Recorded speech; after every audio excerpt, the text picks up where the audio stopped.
Yeah, I don't know why. Okay. So hi, welcome to our Talking Tuesdays event. Thank you for joining us. I'm here to introduce Lizandra Mejías-Salinas is Assistant Executive Director at the Spanish Community of Wallingford, a nonprofit organization in Wallingford, Connecticut. She was born and raised in Aguada, Puerto Rico, and migrated to Connecticut with her family shortly before her 10th birthday. After graduating high school, she attended Atlantic Union College for 2 years, where she majored in social work with a minor in criminal justice. She moved back to Connecticut in 1998, where she continued her studies at Central Connecticut State University. She graduated from CCSU in 2002 with a bachelor's degree in communications and a minor in sociology. She has worked in the nonprofit sector for more than 20 years, where she proudly dedicates her time to working in the social service field and facilitating communications between Spanish and English speakers as a professionally trained medical and community interpreter and freelance translator. Thank you for joining us today. Thank you so much for having me. I excuse my voice. I'm trying to get over a little cold. But thank you so much for inviting me to Talking Tuesdays. I'm so happy and honored to be part of this in my alma mater, CCSU. It's wonderful to be here. Thank you so much.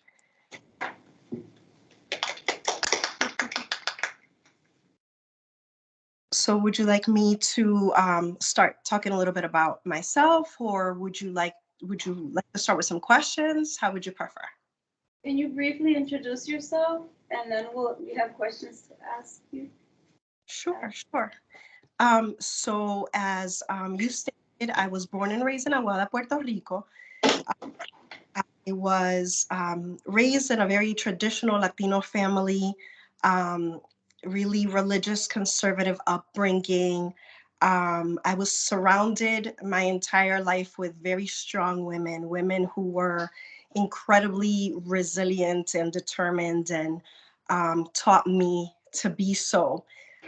So I think that's something that's ingrained in my DNA and has been a part of me for so long. And I have that to thank in my current career paths and my successes. Would you like me to give a brief rundown about my experience, or do you have any questions? Sure, I think we'd love to hear about your experience, and then we can ask questions like after hearing about it. Can you let us know about your schooling when you were little, growing up? Sure. So I started my education in Puerto Rico. I think I got up to about 4th grade, and then my family decided to move here to Meriden, Connecticut. My parents wanted to find better employment opportunities and also provide my siblings and I with better educational opportunities. So my family moved here. I went through my entire elementary, middle, and high school experience through the Meriden public school system. I graduated high school. It was a struggle to graduate high school. For a while, my experience was very difficult throughout high school, and I came this close to not making it. But thankfully, I have a counselor, a few teachers who really, really believed in me, and the support of my family members and some friends who really encouraged me and got me through those difficult years through high school. There were a lot of naysayers because of my struggles through high school. I remember one specific administrator who told me when I entered his office and asked for help filling out college applications, at the insistence of my best friend, I said, I don't think college is for me. But she told me, you have to accompany me. We have to do this together. And this particular administrator kind of laughed at me and said, oh, no, there's no way that's happening. You're not college material. I think we live with these already kind of negative self-talk in our head, and we hear it so many times that we take it to heart and kind of believe it. But I didn't. I still filled out college applications, went to a different administrator who helped me, And because of the struggles I had had in high school, I wasn't accepted to too many places. I was finally accepted to one university on a probationary basis. And I used all of that anger, I guess I felt, with what I was hearing from certain people of you can't make it, you're not a college material, and of course the negative self-talk within, to kind of fuel me. And I said to myself, I know they're wrong. I know that I can do this. And I dedicated my whole first year in college to proving myself and everybody else wrong. And thankfully so, I was part of the dean's list within the first semester as well as the second. And I was consistently on the dean's list for the first 2 years there, till I decided to transfer to CCSU to be closer to home. And I continued my education.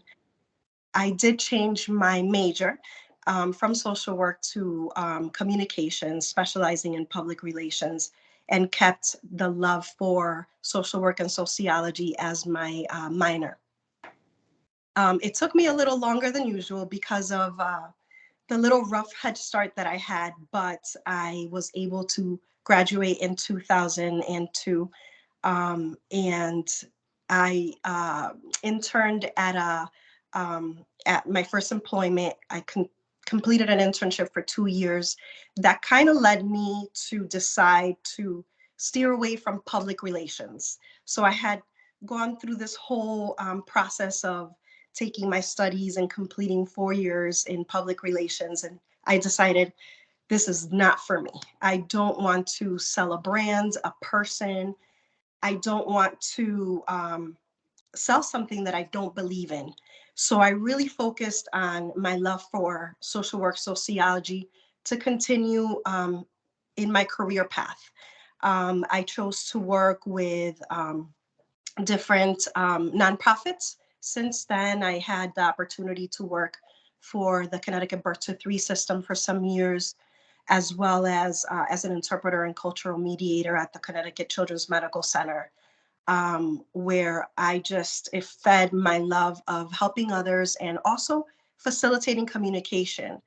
Um, I have worked now at the Spanish Community of Wallingford for 11 years, where it's been incredibly educational. I've gotten to delve into all of those aspects of my education and all of the little tidbits of information and education that I have gained from all of my different experiences, and I've gotten to use it. I worked for 8 years at the agency as a client specialist, client services specialist, before becoming the assistant executive director, which I've been doing for 3 years. So I've been able to work one-on-one with people, doing a lot of interpreting, a lot of translating, a lot of referring to other programs, a lot of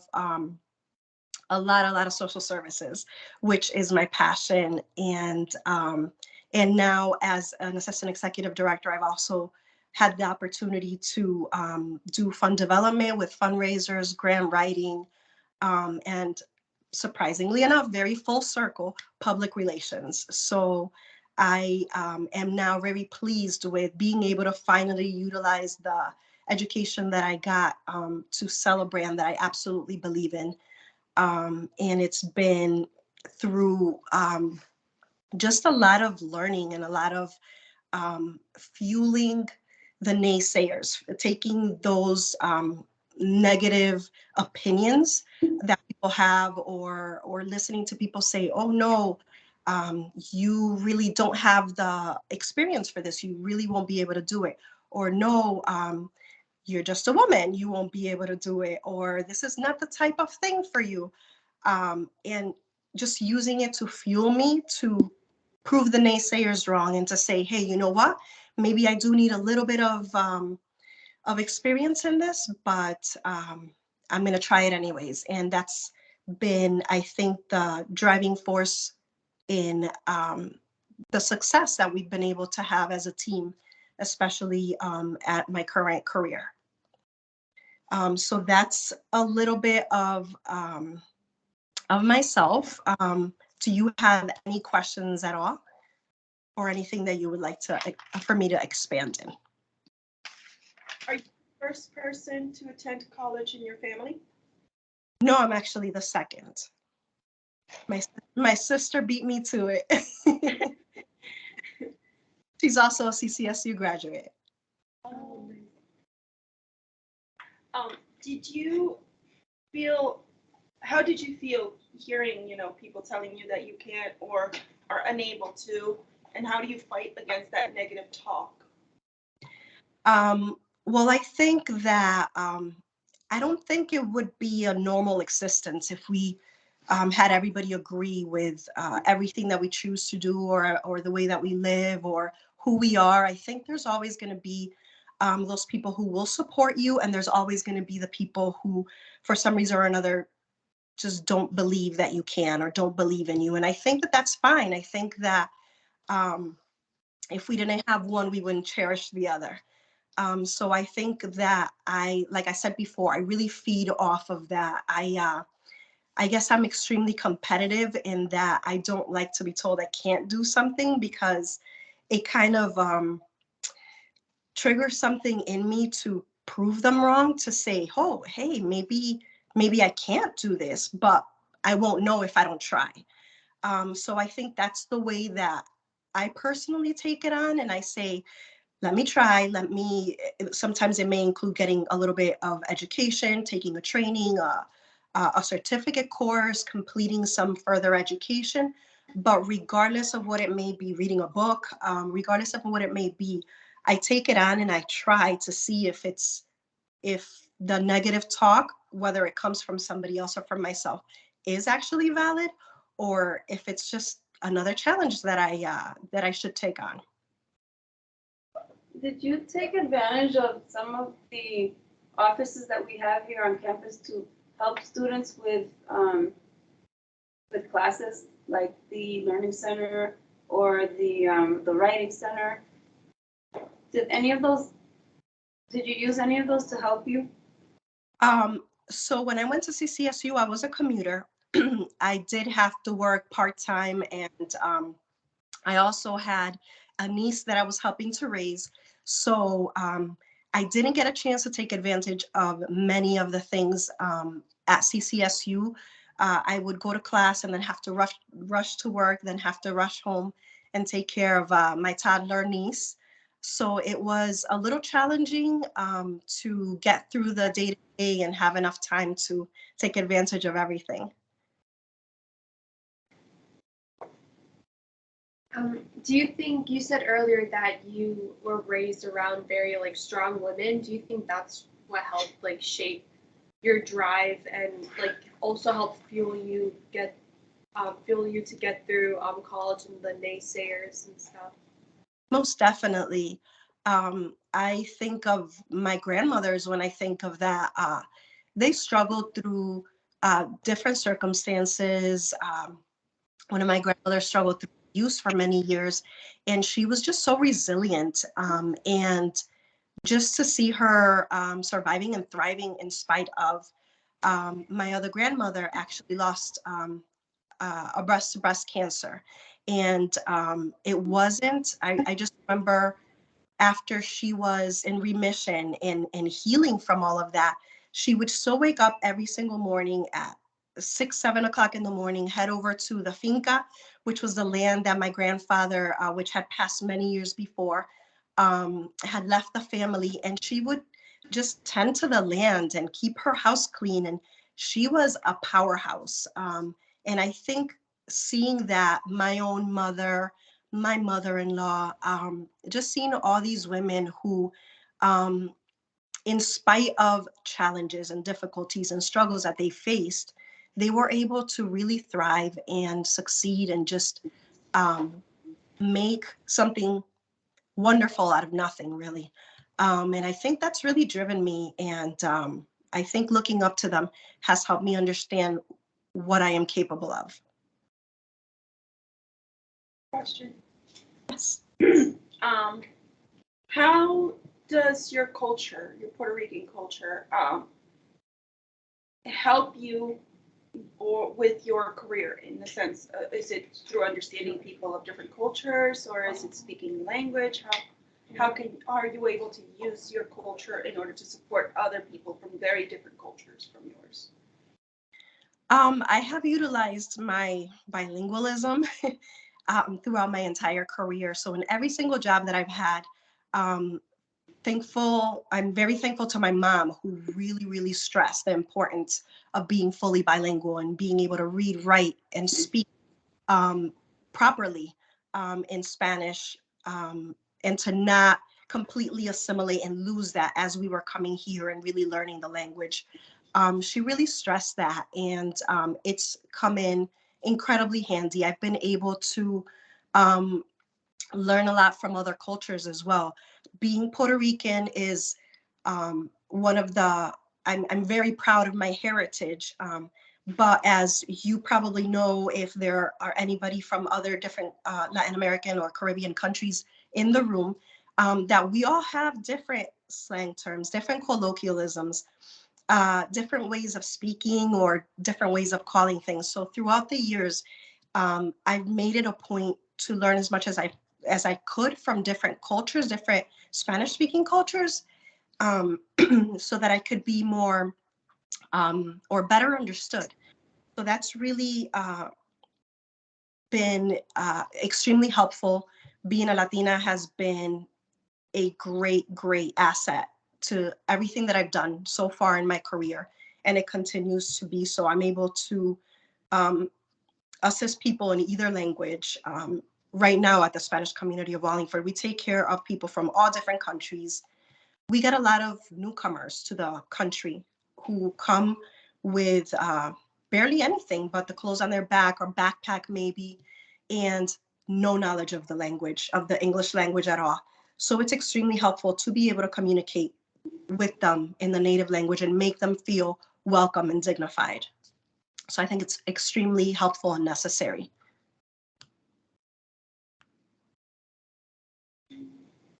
Lizandra, could you speak a little bit about the Spanish Community of Wallingford, the group, and what its mission, visions are? And tell us a little bit about what you feel are the biggest challenges that Latinos are facing in the state of Connecticut. Sure. So the Spanish Community of Wallingford is a nonprofit agency that's been around for 51 years now. So it was originally started to address the needs of the influx of Spaniards and Cubans and Puerto Ricans who were coming in the 70s. So they established a little agency to provide resources, to provide interpretation, translation, to connect the newcomers with resources in the area.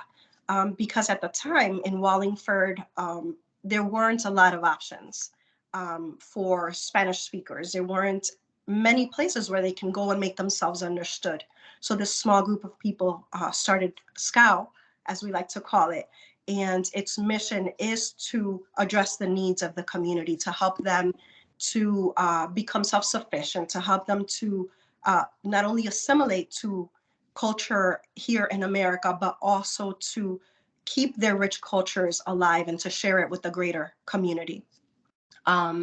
So SCOW was established initially for that, and it's really kept its original mission and vision to help people assimilate and become self-sufficient and productive within society, but also provides now a lot of programs and services to continue empowering our Latino community. They provide ESL classes, English as a second language. They provide computer classes, so technology for those who need a little basic help or for those who need a little more specialized help. We also have programs for children, youth, and adults. We have 2 youth leadership programs that are fantastic to prepare our youth to be leaders in the future as well, and to utilize their strengths for the good of the community and for the good of others. We also have a wonderful music program that one of our volunteer music teachers really dedicated her later years. She has since retired, but we haven't let her leave us. So she has been there to instruct future generations to be able to keep their roots and to be able to share that with others. So it has been wonderful 11 years working with this great community. We do have a lot of, I think our biggest demographic of Latinos in Wallingford at this moment is Ecuadorians and Mexicans. We do have a large influx of Venezuelans coming in as well, Colombians. We do have Puerto Ricans, Dominicans, and although we are focused on the Latin families or the Latin communities, we welcome everybody from any kind of culture or background. So we do have participants in our programs come from different places like Turkey, Morocco, Africa, Jamaica. So we have a little bit of everything, a good mix of cultures, and we just love to embrace that and give them the opportunity to share it. But yeah, it's been wonderful, and I think the agency really focuses on just assisting everyone to be better and take their best, because everybody who comes in already comes in with these incredible skills and just utilize it to the best of their ability. Thank you.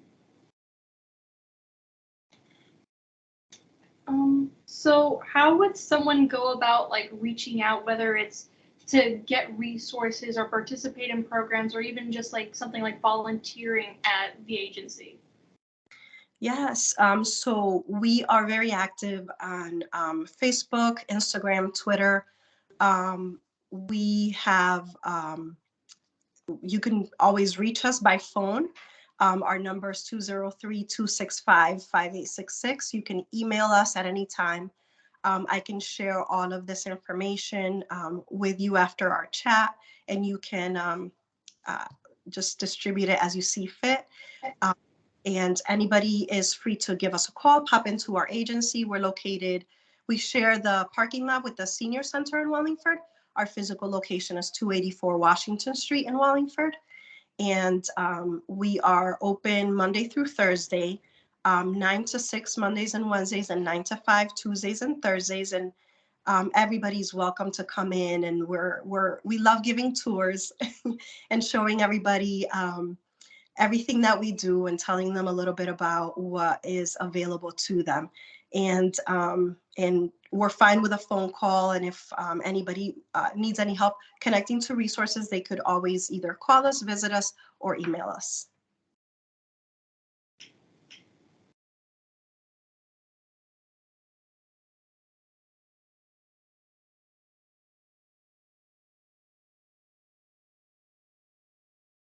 Do you have any suggestions or tips for the college students to get through their programs? Yes, definitely. Thinking back to those days, I remember college being exciting, but also being so incredibly challenging. You're trying to do your best to make it through these years and give yourself the best chance that you can to have a better, more positive future.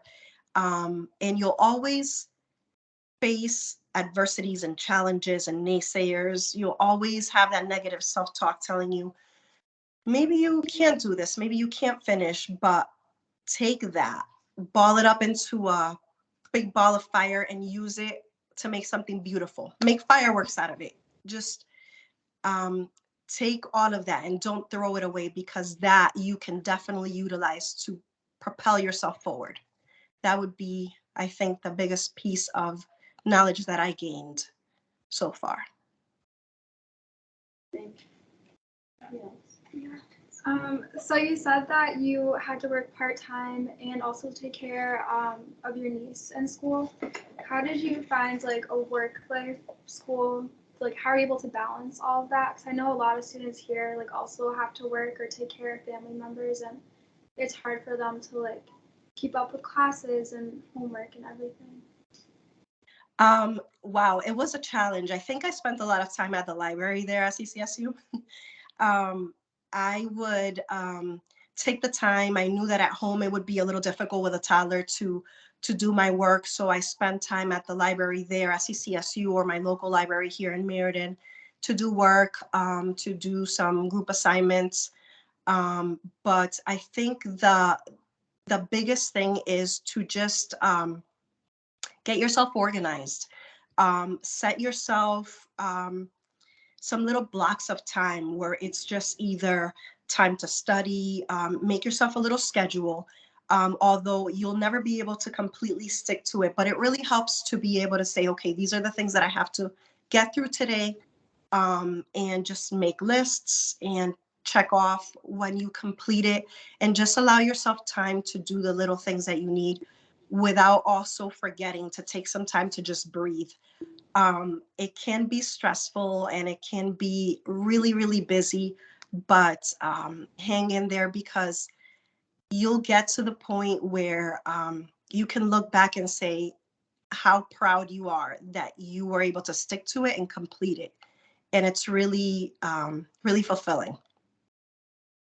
Thank you. Sure. Um, What was your favorite part about being in college? My favorite part about being in college, I think, was that I got to meet people from so many different walks of life. I think in high school, everybody's about the same age. They're usually from your neighborhood or pretty close.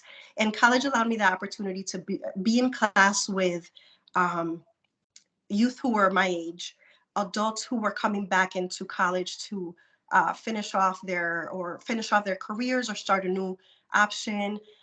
Just people of all ages and walks of life and backgrounds and social and cultural um, ethnicities and backgrounds. And that was so exciting to me. I think that was my favorite part, because I got to meet so many wonderful people that just uh, when you needed that little push, they could relate to what you were going through, and they would just help you along. And just the professors, getting the opportunity to learn so much from so many knowledgeable people. I think those are my favorite parts. Thank you. Do you have any plans for the future? Anything different on your agenda? Well, I would love to continue improving and continuing my linguistic skills. So I kind of have this 5-year plan. So I'm hoping to be able to utilize the knowledge I've gained so far and continue improving. And in the near future, I hope to be able to help others to improve their own skills as well, so that they can continue making it more possible for people to communicate with one another. What do you find the most challenging part of your job? Any challenges you face? Yes. Well, the most challenging part of the job, being in social services, is extremely challenging. You do it for the heart, you don't do it for the purse, is what I like to say.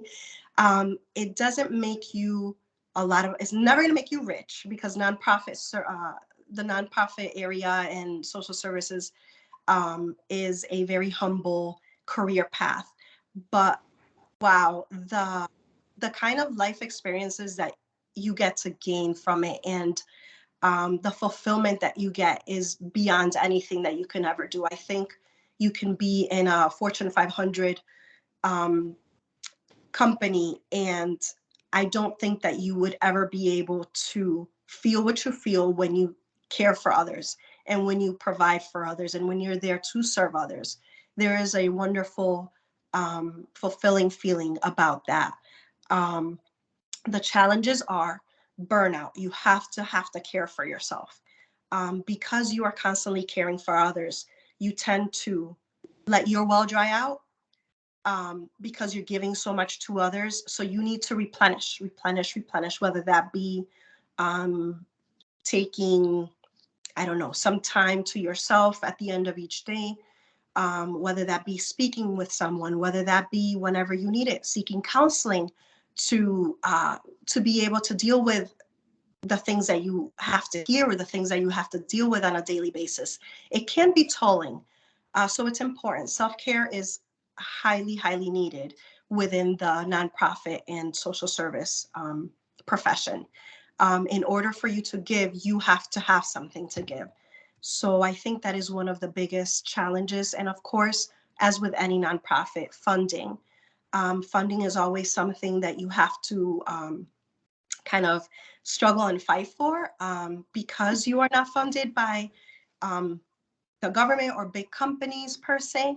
It's a little bit tougher. So you have to be creative and do fundraisers and write lots of grants and just tell people about what you do and why you're passionate about it. And eventually you get those people backing you up, whether that be monetarily or with help or volunteering. So I think that would be the biggest challenge. What did you say you did at Connecticut Children's Medical Center? And did you know Jackie, the family liaison there? What's the last name? Jackie, was it Brogan? Jackie, an elder, very petite older lady. Possibly. I am horrific with names. I never forget a face. But I did work at Family Services. We shared the same floor with social workers, the family child life workers, the interpreters. We were all on the same floor when I was there. I know that they've restructured since I've left, and a couple of my co-workers are still there, but I probably did know her. Yes. How are you able to separate your, your work life and all of the things that you are, you're talking to other people and all of their situations and stuff? How are you able to separate all of that from your home life and not bring it home? I think that's probably one of the most difficult things, especially if you tend to be a more empathetic person. It's difficult to separate yourself from it, but you can't let yourself, like I had said before, you can't give what you don't have. So you have to stay strong. You have to take the time to just kind of purge it, talk about it. So you need a person. We have a great team at Scout, and we're able to kind of sit down, especially when we are servicing a person or a family who is going through really difficult times. We're able to talk about it afterwards, really discuss everything and let it all out, and then kind of recharge and refuel from each other. I think at home, I have an extremely supportive family who will listen, and I will just sometimes come home, let it all out, and then, okay, come on, let's go. And we just refuel, and we're able to support each other in that way. So I'm extremely thankful for the team that I have at work and my family, who is incredibly supportive. And they're my biggest cheerleaders of what I do every day. So they give me the drive to keep on going.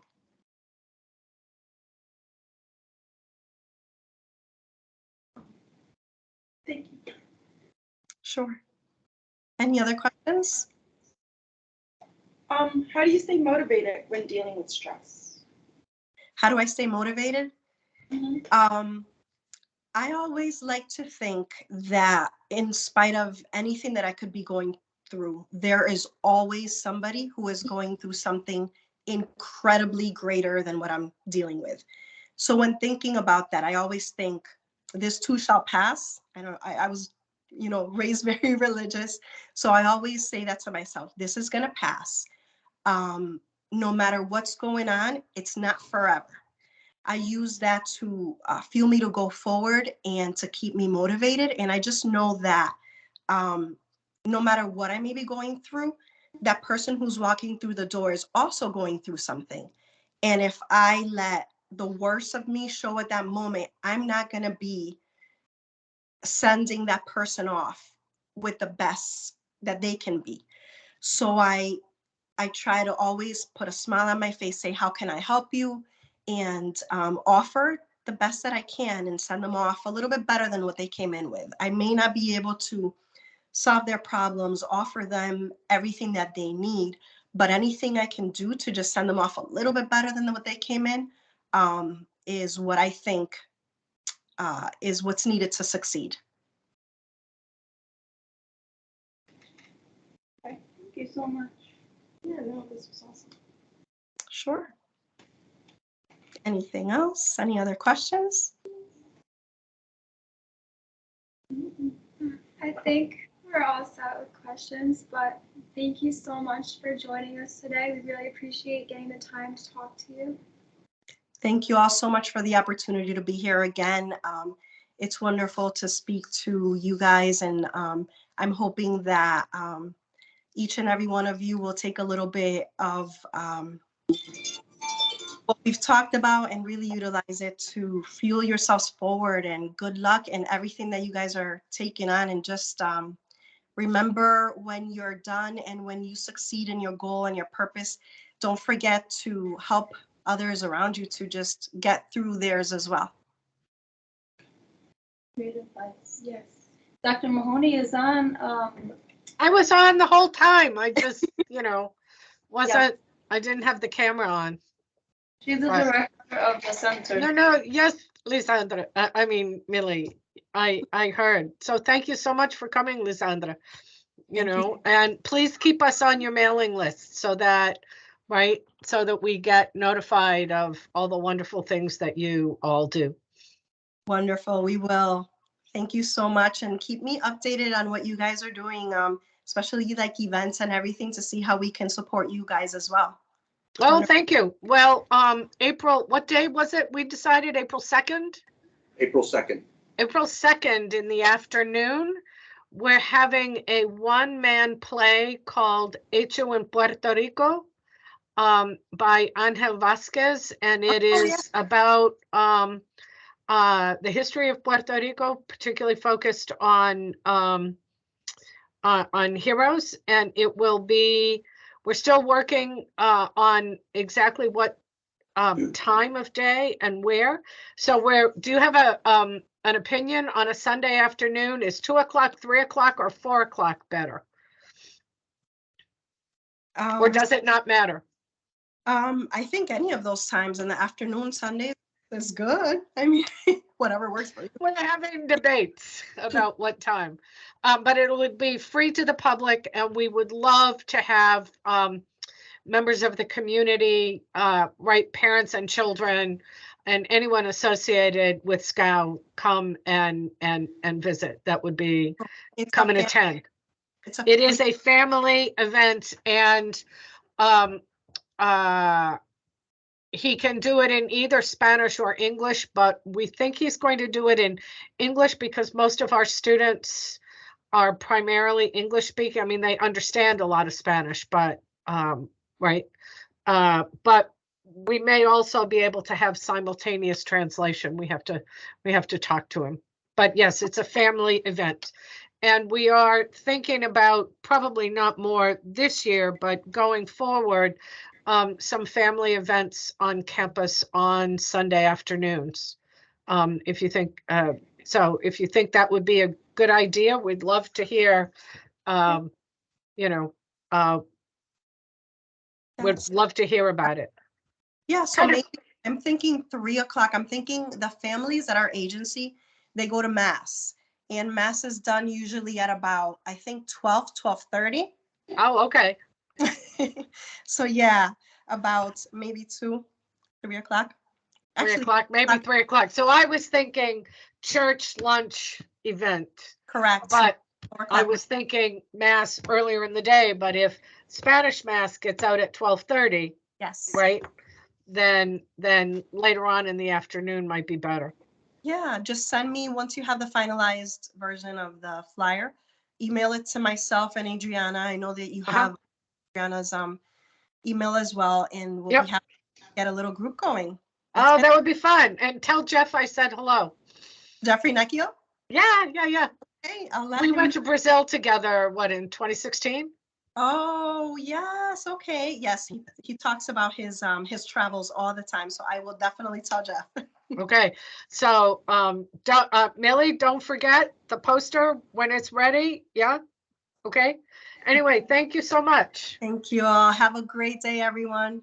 Okay. Bye-bye. Bye. Bye. Yeah. So 3 o'clock. Well, I just turned this off.